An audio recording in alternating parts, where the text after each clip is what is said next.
Hi, my name is Ronald Layman. I'm from the Faux School in Frederick, Maryland, where I teach decorative painting workshops and complete commission projects for clients all around the world. Today, I'm going to show you a technique using Bernini, Marmorino, lime paint, and galaxy wax to create this fun accent piece. So let's get our tools, let's get our materials, and let's get started. Okay, so the first thing I've done to get ready for today's technique is I've primed the surface. This is a piece of MDF, medium density fiberboard. It's raw wood. You just go over to the store, pick it up, cut it to the size you want, put it on the surface, and do what you got to do to it. So in this case, it was raw, so I had to prime it with an appropriate primer. For this case, I used Zinsser, which is a manufacturer called 123, product name, water-based interior-exterior acrylic primer. It primes the surface, it seals the surface, okay? Very important, because after that, we apply the quartz primer. Quartz is a mineral primer. Now it says quartz primer on the bucket. That doesn't mean it's a primer for raw surfaces. It is a primer or a base coat for all Bernini lime plasters. Base coat for all Bernini lime plasters. Interior, exterior cleans up with soap and water. You just roll it on like paint. Use a 3/8 inch nap roller, preferably microfiber, and just roll on, in this case, 2 coats. I wanted good coverage. The tools for today. Pavon. As you know, my favorite tools. We have the 844 finishing trowel. Okay. And then we have the spatula. I think this is a 2-inch. Now, why do I like Pavon? I love Pavon. I think they're one of the best tool companies out there that I've had the ability to put my hands on. And I've been using them for quite a while. The people there are extremely nice. I've been to the factory. I haven't done a tour yet. Hoping to do that later this year when I go back. But there we go. So again, why is it special? High quality stainless steel, superior manufacturing. These are pressed and not riveted. There's no rivets coming through. It's a weld is how they weld it, but it also doesn't cause any deflection. So the Marmorino, interior, exterior, tints with pigment, never paint, and lime compatible pigments only. Lime compatible pigments only. It's very, very important. Please don't go mixing up a big batch of Marmorino and put the wrong kind of pigments in. If you're not sure, just send me a note, okay? You can ask in the description below or what are the comments below. Send me an email, whatever. I will do my best to answer you in a timely fashion. So tints with pigments, never paint. In this case, I've tinted it to this fun blue, okay? So all I'm going to do now is coat this top to bottom. A couple little, just check it, make sure there's nothing in there on it. And we're going to load our trowel as so. I'm right-handed, I always like to load it like that. Like if I'm looking at it, turn it away. Look at it this way. Now, this is a decorative technique. So we don't have to get, we're not doing a traditional style. So let's just get it on there. Nice and clean, not too sloppy, meaning we don't want a lot of trowel marks, chatter marks.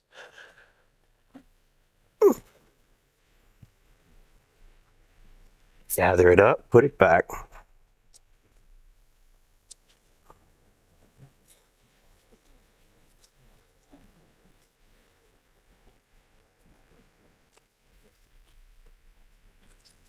All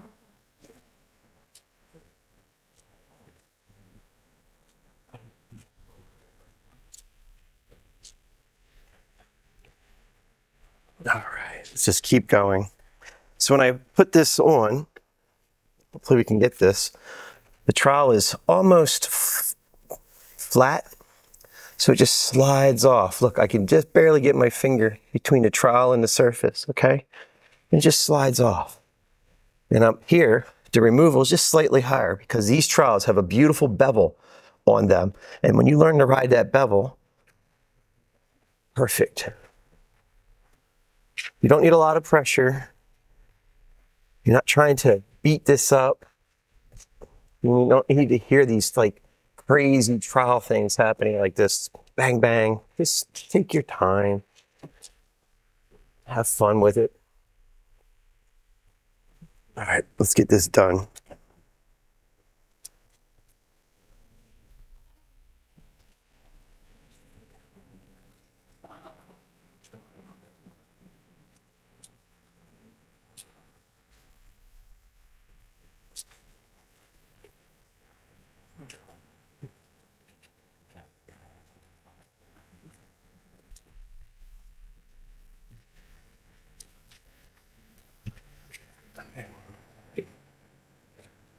So this surface is about 2 by 4 foot, it's 2 foot by 4 foot because I ordered it that way. So I've already used just over a pint of material. So I'd say it's probably to do one coat on a surface of this size is be half a quart or 2 pints. 100% coverage. Again, we're not worried about perfection on this layer because it's going to get a lot more over top of it. It's going to be a beautiful old distress. That's not necessarily true because it's going to have some interest as metallic. A long way to go with this guy. So I'm just cleaning up some of my trowel marks.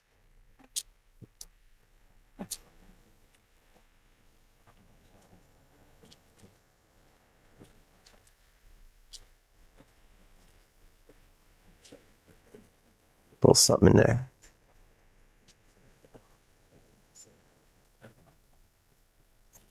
Okay.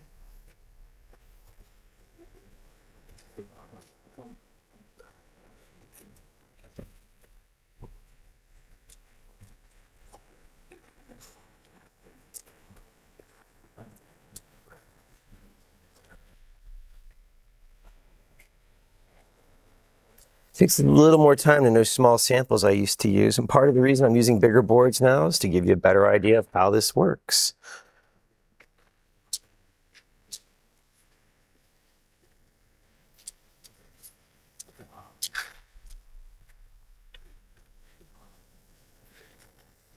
Voila, finito. All right, we're gonna let this dry partially because I'm gonna come back and show you what it looks like in the drying stage. See in just a little bit. All right, stencil's up. So now what we're gonna do is take our Marmorino and using a spatula. This is just right out of the pail. There's no color in it. Okay, so it's not pure white. It's slightly off-white. And we're just gonna put some right across. Oh. All right, so all you do is just hold the spatula kind of flat. It just rolls right off. And then bring it up at a little higher angle. Whoops. I get that.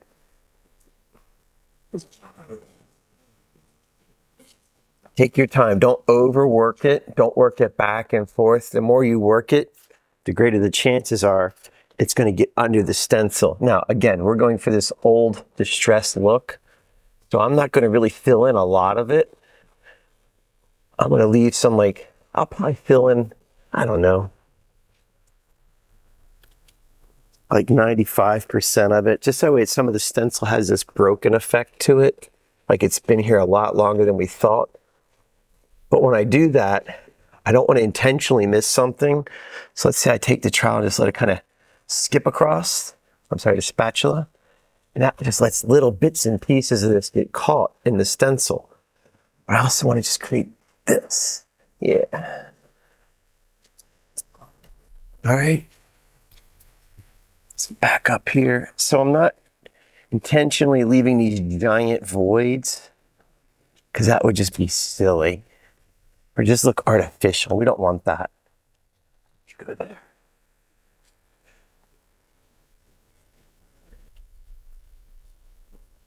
The worst thing is when you're trying to make something look like it's been there for a long time, but it looks cartoony. Cartoonish, I guess. It's kind of like when you see people that do the broken brick technique or the broken plaster over bricks, and they'll use cardboard. And there's these big voids. We don't want of just perfect spots. When plaster breaks away, it leaves little residual pieces of plaster, unless it really breaks away. And then you got a lot of plaster. Just little bits.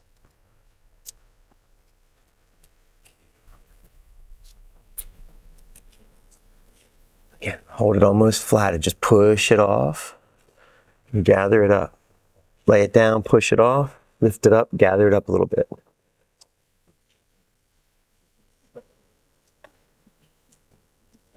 And I know there's somebody out there who has OCD going, you can't just leave some of those spaces. Watch me.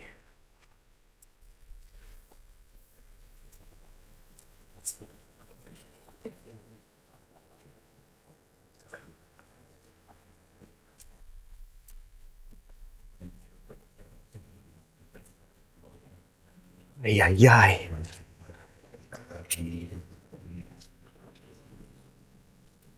Some of this.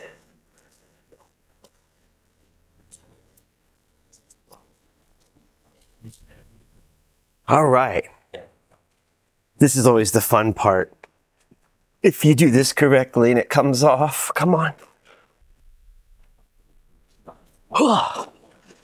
You got to do that little piece at the end, because if you don't and it gets stuck to it, well, oi, you got a huge mess. All right, let's put this guy down here. All right, I think that seems fair. I think that's fun. What do you think? Somebody's going to go, but they're not lining up. There's no reason to it. There's no rhyme or reason to a lot of things. Just make it pretty.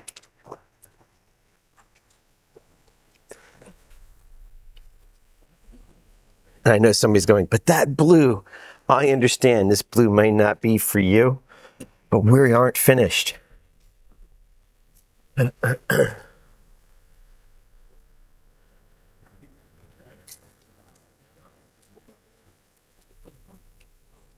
More plaster.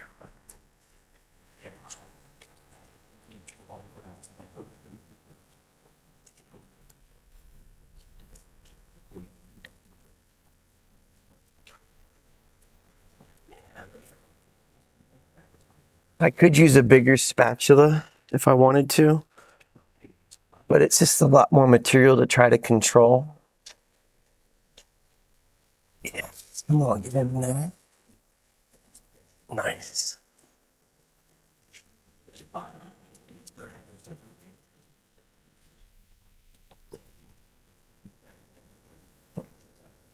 So you see how long this takes on this little sample board. Imagine doing one of those giant ceilings. I think that last ceiling I did took me just, that was a basic pattern. That was days.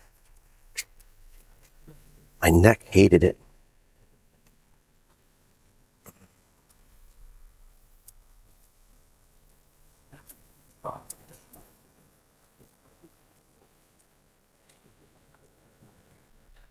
Come on.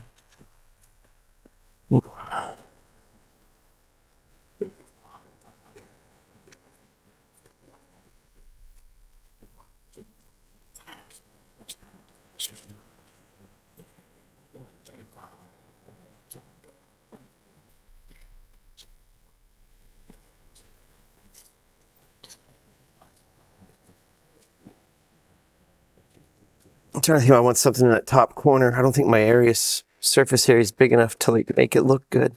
Might be too crowded. But when you're doing a big wall, you're going to buy more stencil than what you need. I'm going to have 2 of these big guys, and then I'm going to have some that I'm going to cut up. Because if I'm working into the ceiling, I'm going to cut the stencil and just stick it into the corner. If I'm working into this corner, I'm going to cut it and stick it into that corner, and likewise to the baseboard. You might have to go around some windows or something. So just remember, you're going to cannibalize some stencils.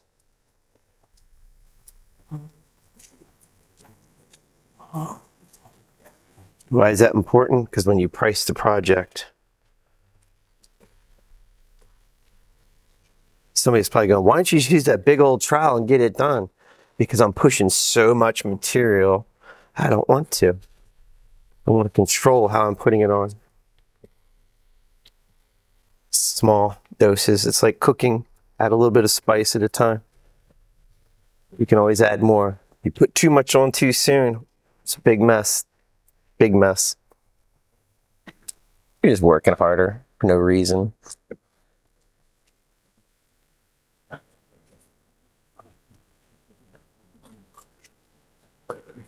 Oh, there we go. Get you out of there. Ready? Reveal. Whoa, see? It works every time. I'm telling you, you have to do that. What do you think? See, I feel like it just needs a touch of something just up here in this top little corner.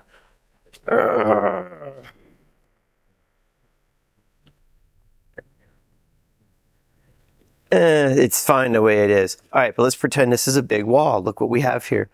All right, if this is an intersecting wall or an adjacent wall, you're going to have a corner, so you're going to have to cut it. This doesn't bend. It does bend, but it's not reusable at that point because the crease is permanent. So you'd have to cut one. If this is my baseboard, I'm going to have to cut a stencil here. You kind of get it. Now, there's also nothing wrong with putting little odds and ends stencils here and there, or just taking tidbits of this. So, you know, this guy's getting in on this last leg because he's got a big crease out here. It's from the classes. But I could take and, you know, cut part of this up and use whatever, the inner circle to come out here. Oh, see that? That'll fix my problem right here. Yes. I'm going to put one there. But what I'm going to do is let this dry before I do anything else, because I'm going to put a little piece of this guy here and here. But if I get into it too soon, it's going to make this a squishy mess. And that's a technical term that means more time to fix. So let's let this dry. I'll see you in a little bit. Okay, so these are dry. Let's grab the stencil. And as I was saying, we can pick little pieces out of here and do some fun stuff with it. So let's go with the center. And we're going to put it right here.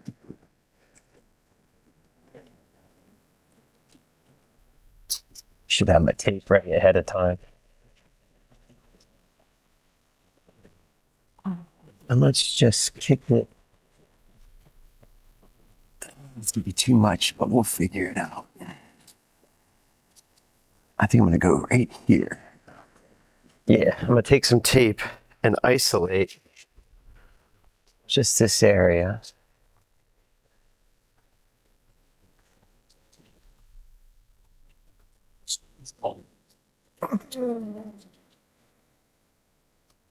Like so.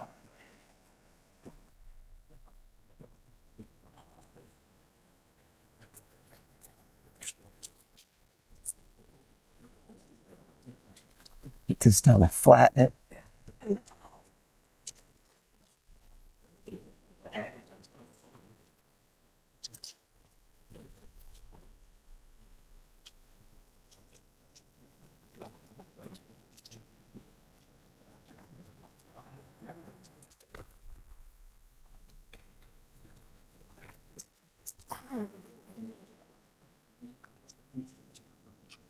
And behind out of there.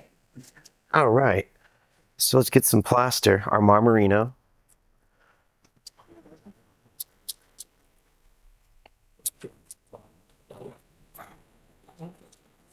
Now, one thing about spatulas, over time, they start to get a bend in them. So see how this one has a bend this way? So put the cup or the bend away from the surface that we're working on. All right. If you try to put the bend towards the surface, it looks like railroad tracks.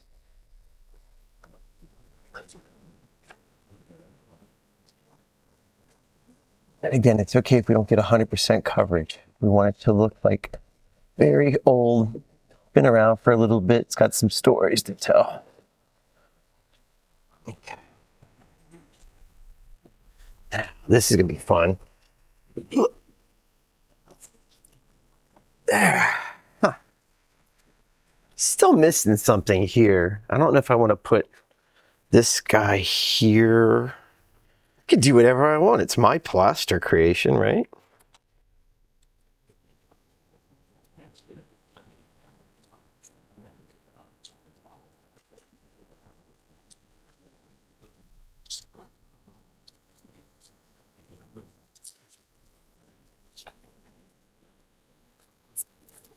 Okay.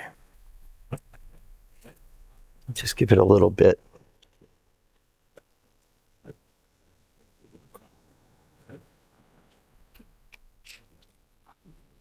Perfect. Just a touch. Want anything over here? Yeah, let's let it flirt with that, huh?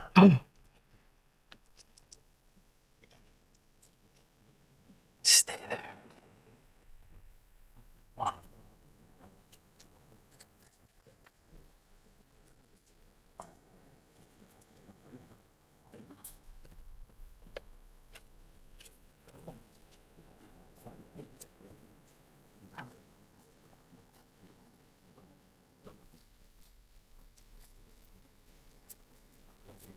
Oh, that's what we didn't want.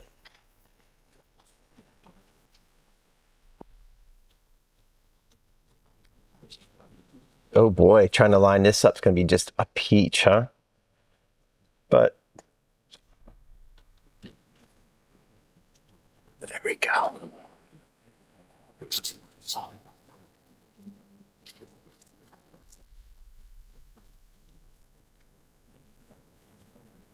I should have done a better job of taping this up.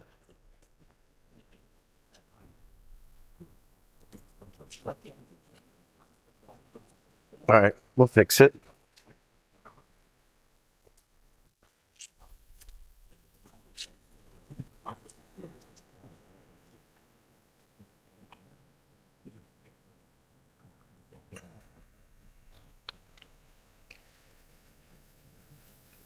Okay, where was it? Right there.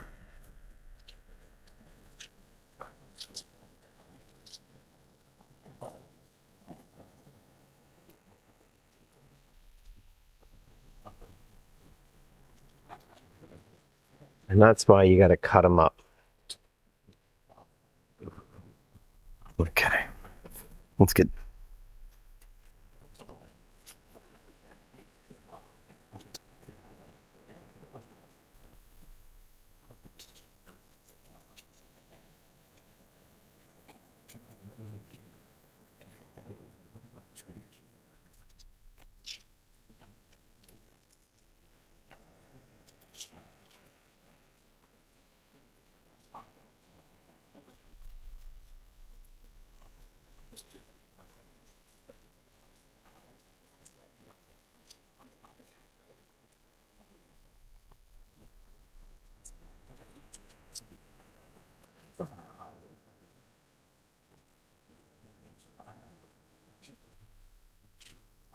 Three.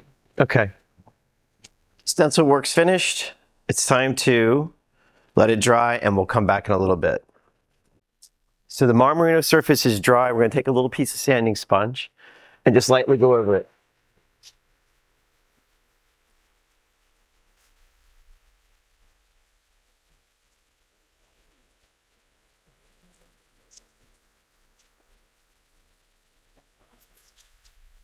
Okay, hit all the stencil areas.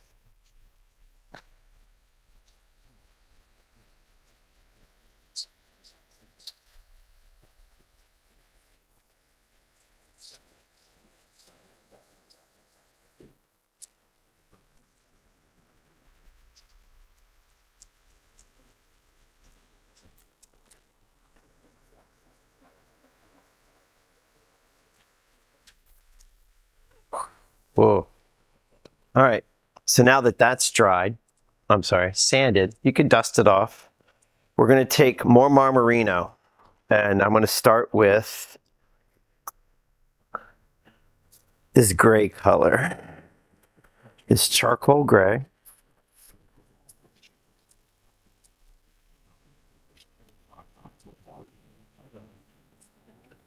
I'm going to load it on my trowel a little differently. I'm just going to kind of put it on here like so, dab it. And then put it on the surface. Now, what I'm going to do is come back using this edge, the bevel. I'm going to push it around in some various different directions. All right.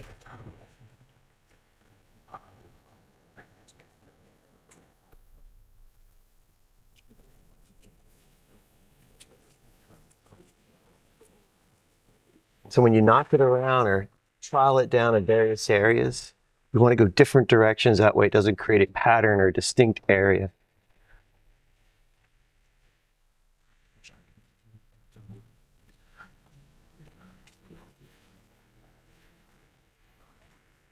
You can put a big pocket of color right here. And we're just going to keep going and going.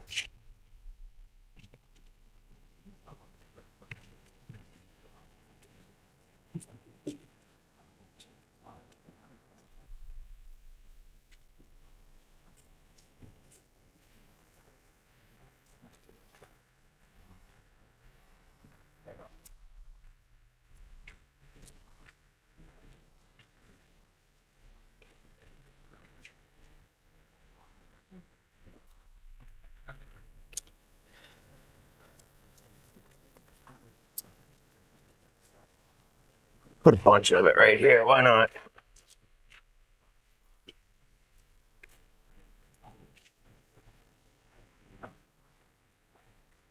I just kind of let some of it just ride over that. There's really no material on my trowel. I'm just kind of hitting that stencil just to kind of look. Little bits and pieces of color that are broken off. So it doesn't look so fresh and clean and new.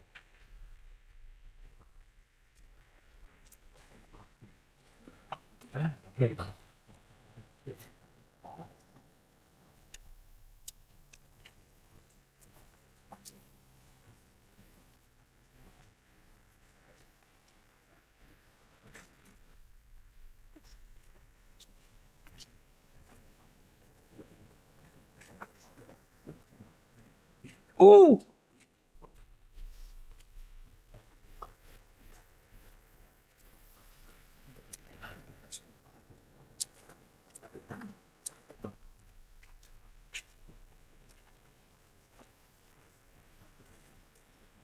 Okay, so now that that step is finished, while this is wet, we're going to have a little fun and blend some color in. I'm going to take some of the white. Do I want white just yet? No. Put you off to the side. Take a little bit of this olive color and just some of it, blend it right into it while it's all wet. I'm going to put it some fresh areas too.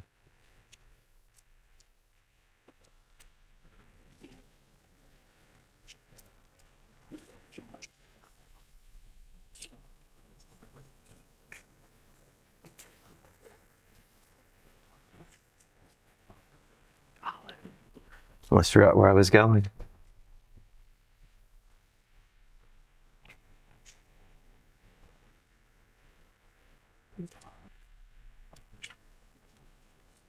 I'm putting some of the color just here and there. I'm not like trying to cover it. I'm just trying to go into it. So I want some variations and some movement. And I'm still going to see, look, this is what I love. See all the little broken stuff out here? That's an old wall. That's what we're trying to get.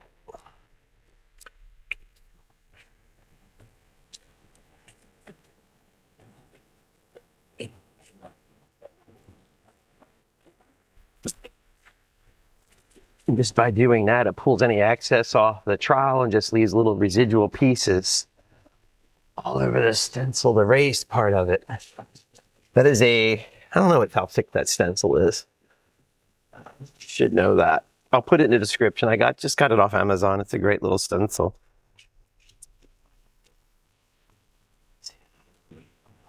Just see how that little bit of olive goes into that charcoal color and just gives it a little pop. Now, the other thing you gotta remember though is these colors dry 30 to 40% lighter. So what you see is not what you get. All right, we're finished with the olive. I'm not even gonna clean my tools. We're gonna go right into some white, just tint base right out of the bucket.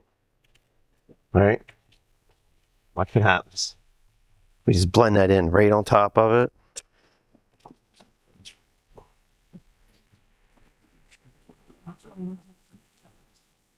Just a little bit, just to give it some interest. Little pops of color.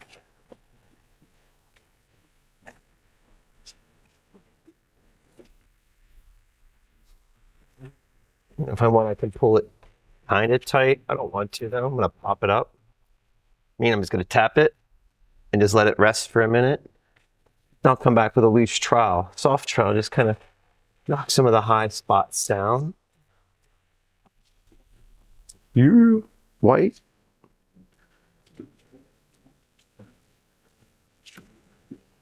And this is where it's up to you. How much to add. It's like cooking.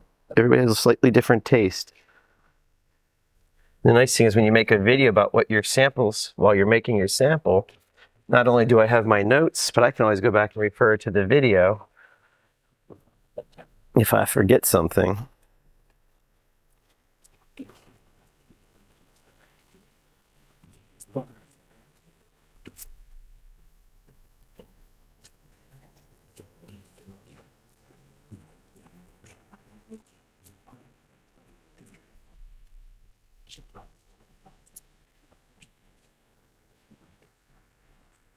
Now I'm going to kind of pull it just a little tighter. As the Marmorino firms up, it gets stiff. So what happens is when I go into it, I'm blending and I'm not smearing them together. If it's too wet, we'd have a mess. Somebody's probably going, "We have a mess now." Well, hold on.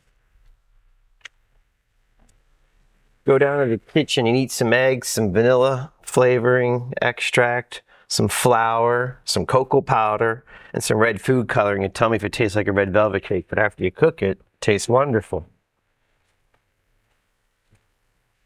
Cook it correctly.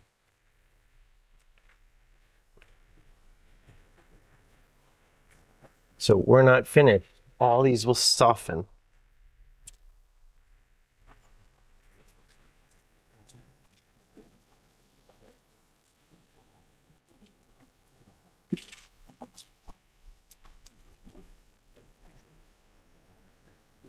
Should I dare bring in some black?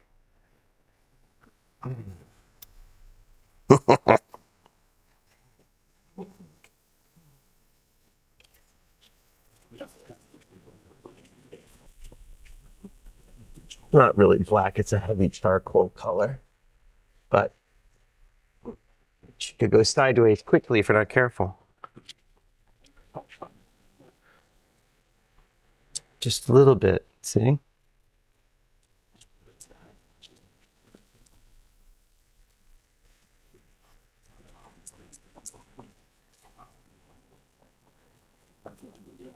It's a strong color.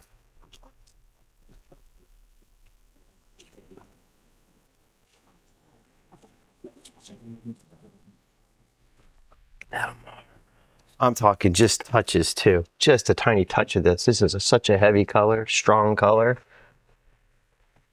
Yeah.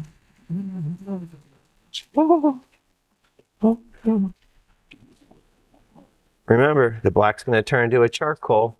This is going to go down probably like 30%, and then it's going to get all this other fun stuff. So now the fun part of the job, we get to watch plaster dry.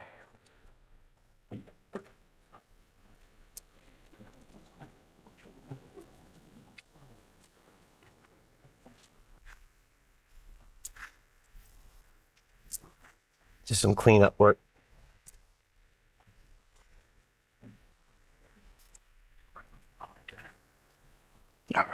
All right, so she's dry. If you want, we could take just a quick sponge and just go over it lightly. Very lightly. This is a fine sponge. And all I'm trying to do is knock off any little crunchies or kind of sticking up or any little pieces that are popping forward. Okay, so for the next step, I'm going to be using lime paint. I don't know if I've talked much about lime paint or done much with lime paint, but I'm going to start doing more because it's becoming increasingly more popular. It's a lot less labor intensive than plaster, but it's a totally different look. But we're going to layer these. So this is our finish. We're dry. We have the Marmorino, the stencil. We have all this distressed Marmorino going on out here. Just going to get us an old brush.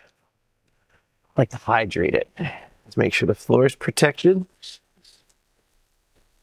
See what happens when the moisture gets it? But look, the water's running off. It just absorbs moisture, but the main part of it. So this is why lime plaster is beautiful. It's a living, sort of a breathing, natural thing. It's happening. So as moisture gets into contact, whether it comes in contact with moisture, the colors change. It richens up. And as it dries out on a nice dry day, well, not so much. It gets nice and chalky again. So let's just put some color. We're going to make like the walls didn't deteriorated. Top down. And we need lots of water.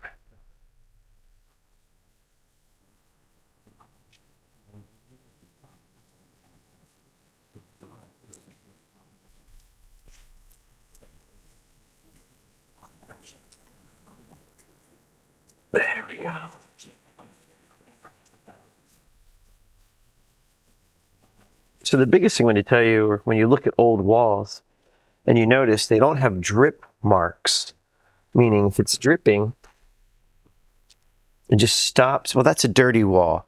But when it drips and fades away, that's just an old wall. And you'll see most of the time under the soffits, they're protected. So the up this top area, it's a little less, there'll be more material there. So the paint won't be broken down so much as it would be at the bottom. So you kind of load it up a little bit heavier at the top. Keep bringing your water in. It's okay to cover the floor because we want it to drip onto the floor. It's not a plug.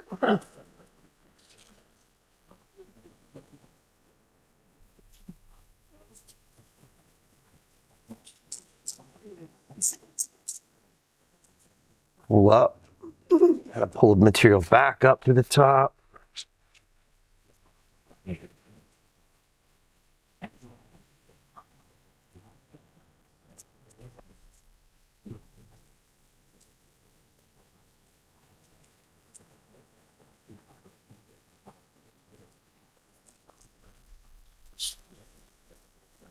Let it drip.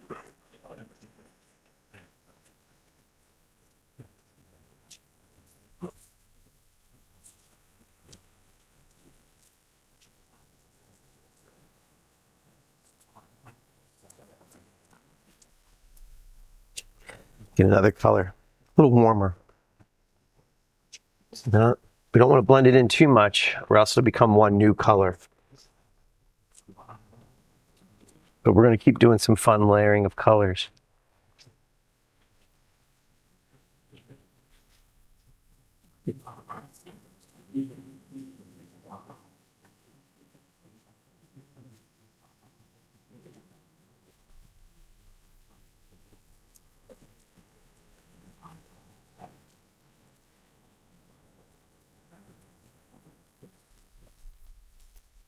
The nice thing about lime, see it breaking up right here? So what's happening is as water's coming down, it's hitting, releasing, hitting, or sticking, releasing, sticking and releasing. If I was doing this with glaze, I won't get this effect. And that's what makes it more beautiful. It just has this beautiful rustic look. Sorry, I get excited. I get excited about something once in a while.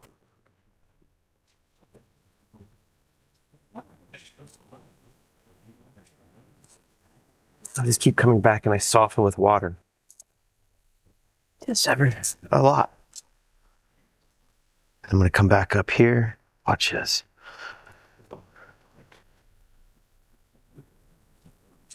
Let it rip. And this is gonna just do its thing. Let it come down. Here, watch. See, it's catching a little bit pieces here as the water is breaking down or evaporates or absorbs. We have bits and pieces of it getting caught. So look at this.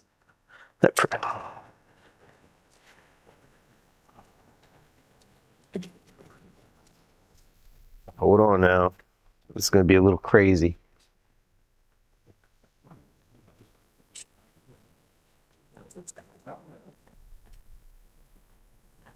Dark color.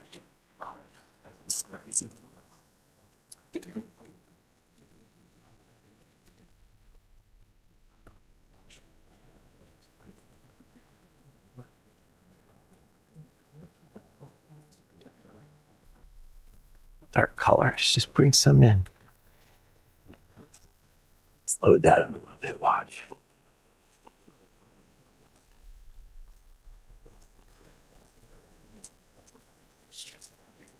Blast it now. I want that water. I want the dark color to break down.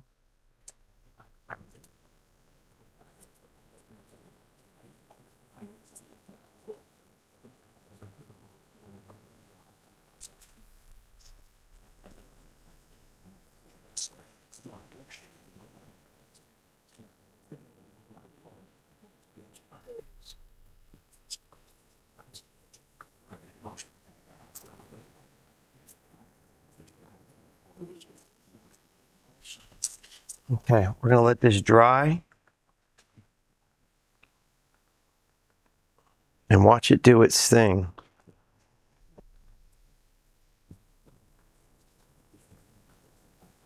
Pull some of it down.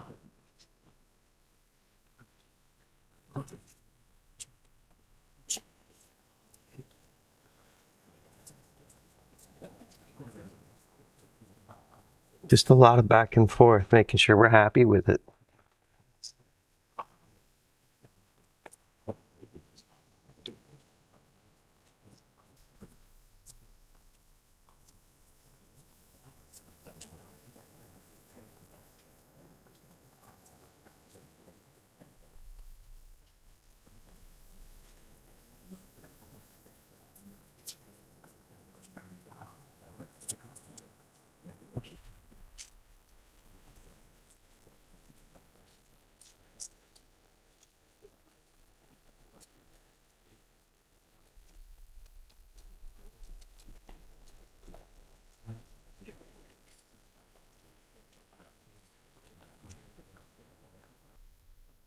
Okay, we're gonna let that do its thing, and we'll come back and see how this looks in just a little bit. Take another sponge and just lightly hit the tops again to break up some of the metallic, expose some of the Marmorino and lime paint underneath.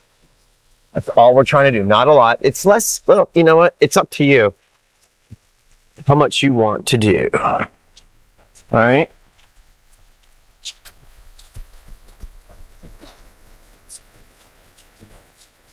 All right, one final thing for this part of it.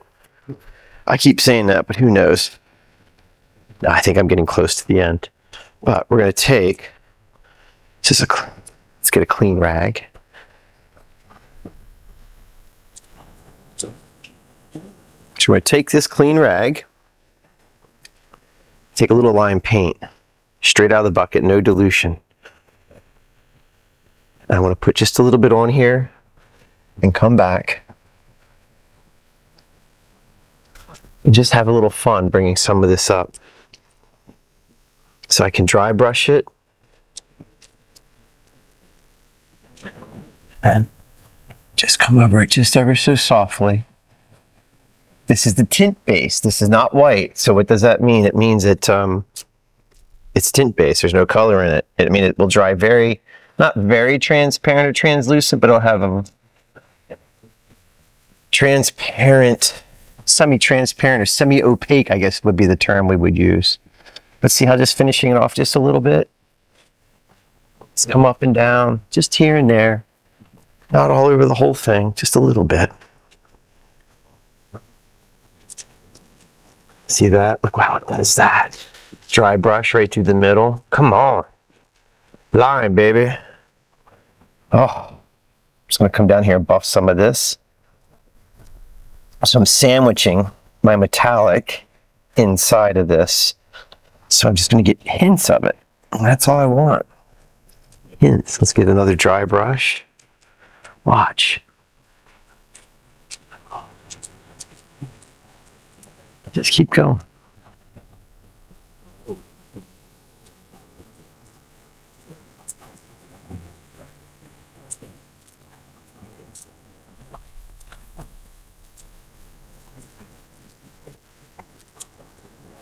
See how it gives it that like calcified look on top of it?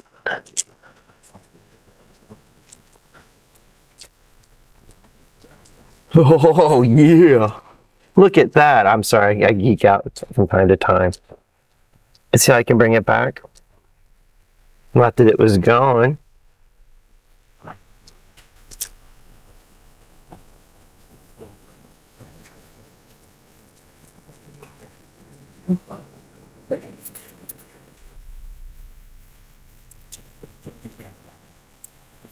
And that gets that blue back into balance.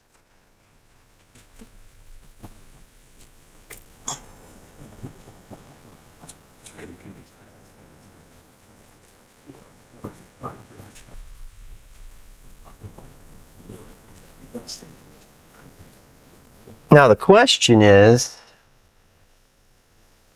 how am I going to seal it? I should look at you when I'm talking, right? Sorry, I thought I had something on my face. Needs to be protected from staining, because if we spill ketchup, soda pop, or red wine against it, it's going to leave stain marks. That could work for you, could work against you. I don't know if I want to seal it with wax, because wax is going to give it a slight patina, that beautiful warm glow all over, and I'm just not sure that that's where this wants to go. I guess I could look at the sample board I made in class the other day with this, but I just like it the way it is, so I might just put a flat matte, like a matte wax over it. Yes, there is such a thing. It's a dead flat sealer. It goes on, it pastes like a wax, and it just dries flat. Sorry, I keep looking here, and I need to go. All right, I need another camera here. I understand that. Yeah, let me go get some stuff to seal this, and we'll call it a day. All right, so it's dry, and we're 100% ready to move on to the final step, which is the sealer. For this, I'm going to use the Savon Marseille, the French soap. I don't know if you can kind of get a good little view of this. Nice and creamy. I'm going to put it on with a brush.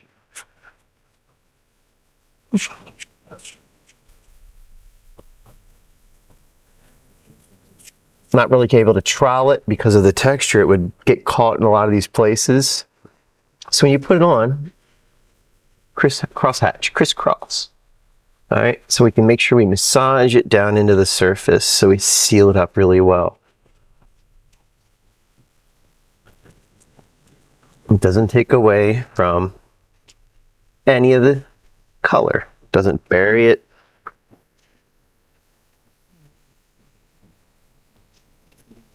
Doesn't change it, but it'll protect it.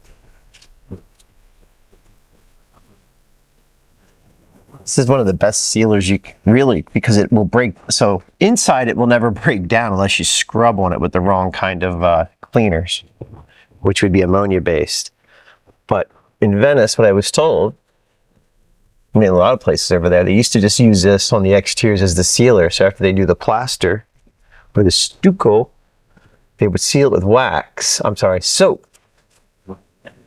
And over time, the soap will naturally break down. And when the soap breaks down, they go out, put a fresh coat of mineral paint on, and reseal it with wax. And they say that these sealers should last, you know, I think they said in Venice, this comes from the factory right outside of, it's about 20 minutes from Venice, I guess. It's a beautiful area. It's a neat drive. But when it breaks down, you just go in, put a fresh coat of mineral paint on, freshen it up, and a new coat of wax. So if it can last in Venice for 5 years on average, well, that's a pretty harsh environment. I think we're clear over here, at least where I'm standing in Maryland at the moment, because we're not on the ocean. We don't have all that humidity like they do.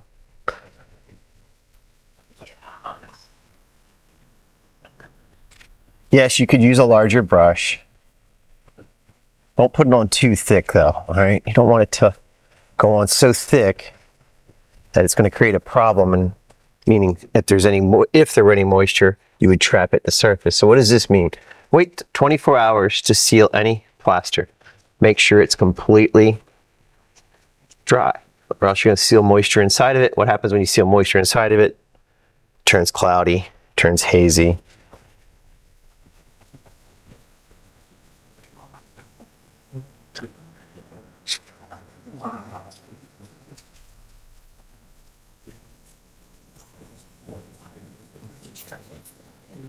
And then I think, boy,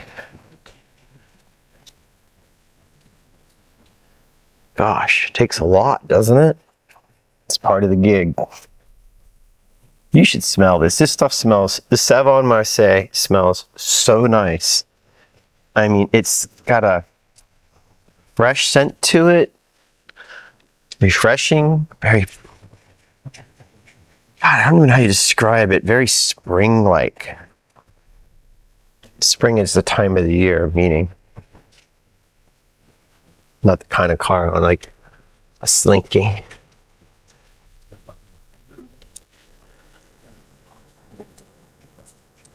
So see, it's starting to darken up a little bit here and there. Just from the moisture of the Savon Marseille French soap going back into the surface. And when it darkens up or richens up, we know it's absorbing the material. So we know it's sealing the material.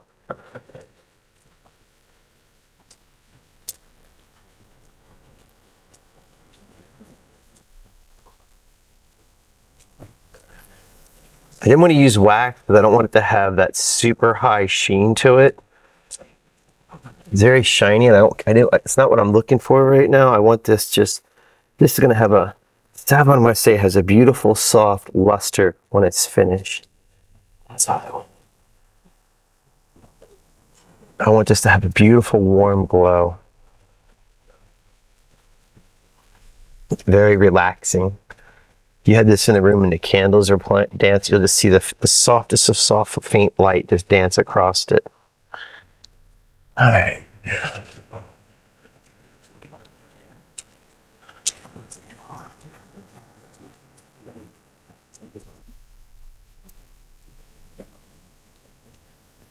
I think we got it. Okay. We're gonna let this dry, come back with a soft rag and buff it. All right, so now the Savon Marseille has set up, it's firmed, it's ready. We're gonna take a clean, soft rag, lint-free, color-free, and we're gonna buff over it just ever so softly. Just to close it up. We're trying to close up the soap so it's not porous. And that'll also give us a soft luster.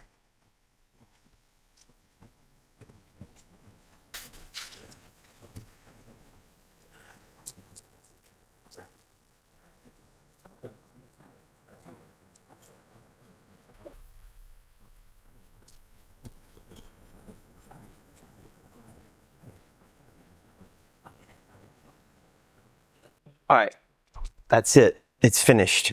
There you have it. A fun technique using Bernini's Marmorino, lime paint, galaxy wax, and having a lot of fun with the Pavon tools to manipulate it around. So this is a perfect little accent wall. Heck, you could do this on a large piece and hang it as a little art installation if you choose. It's up to you. All right, that's it for today. I want to thank you for watching. My name is Ronald Layman. I'm from the Faux School in Frederick, Maryland, where I teach decorative painting workshops, complete commission projects for clients all around the world. If you're interested in classes or commissioning me, just follow the links in the description area below, and you'll also find links to all the tools and materials used to create this technique. I want to thank you for watching, and I'll see you next time.